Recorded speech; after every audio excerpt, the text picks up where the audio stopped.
Des sables du désert à la canopée de la forêt tropicale, certains animaux brouillent la frontière entre sauvages et domestiques. Nous explorerons des créatures aux oreilles immenses et des géants doux qui se lient d'amitié avec tout le monde. Mais est-ce une bonne idée de les ramener à la maison? Quel animal de notre liste te surprend le plus? Découvrez le fennec, le plus petit canidé accent aigu du monde, originaire du désert du Sahara. Ses oreilles surdimensionnées ne sont pas qu'esthétiques. Elles dissipent la chaleur corporelle pour le garder au frais. Bien que mignons, ces animaux nocturnes sont énergiques, bruyants et nécessitent des soins spécialisés. Ils adorent creuser et peuvent être destructeurs si leurs instincts ne sont pas canalisés. Leur régime sauvage d'insectes, de rongeurs et de plantes est difficile à reproduire. Le capybara est le plus grand rongeur du monde, connu pour son tempérament calme et sociable. Originaires d'Amérique du Sud, ces mammifères semi-aquatiques s'épanouissent en groupe et on les voit souvent se prélasser avec d'autres espèces. Leur besoin d'un grand point d'eau en fait un animal de compagnie difficile. Leurs dents à croissance continue exigent une mastication constante de foin ou d'herbe pour éviter les problèmes de santé. Leurs besoins sont aussi géants qu'eux. Avec ses longues pattes et son pelage tacheté, le serval est un chat sauvage d'Afrique subsaharienne. C'est un athlète incroyable, capable de sauter à plus de 3 mètres de haut pour attraper ses proies. Bien qu'il puisse créer des liens avec les humains, ses instincts sauvages restent puissants.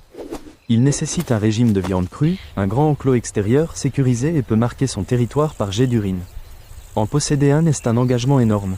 L'axolote est une salamandre, et non un poisson. Il atteint l'âge adulte sans jamais se métamorphoser.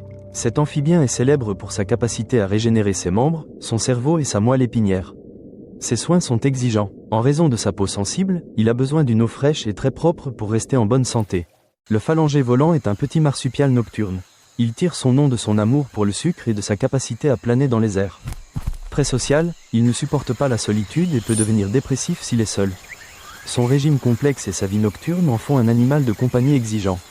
Adopter un phalangé volant demande beaucoup de soins et d'attention, surtout la nuit. C'est une grande responsabilité. JSON, accolade ouvrante, Rewritten-bas texte, le quincajou est un mammifère tropical, parent du raton laveur. Surnommé « l'ours à miel », il utilise sa queue préhensile comme un 5e membre pour grimper. Cet animal nocturne peut être agressif s'il est surpris.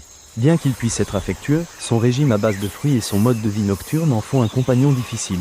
Ces animaux nous captivent par leur beauté, mais leur nature sauvage fait partie d'eux. Adopter un animal exotique implique une immense responsabilité, exigeant des recherches, des ressources et une compréhension de leurs besoins complexes. Nous devons toujours nous demander si notre maison est le meilleur endroit pour eux, ou s'ils devraient rester dans la nature. Pour plus d'histoires d'animaux incroyables, pense à t'abonner.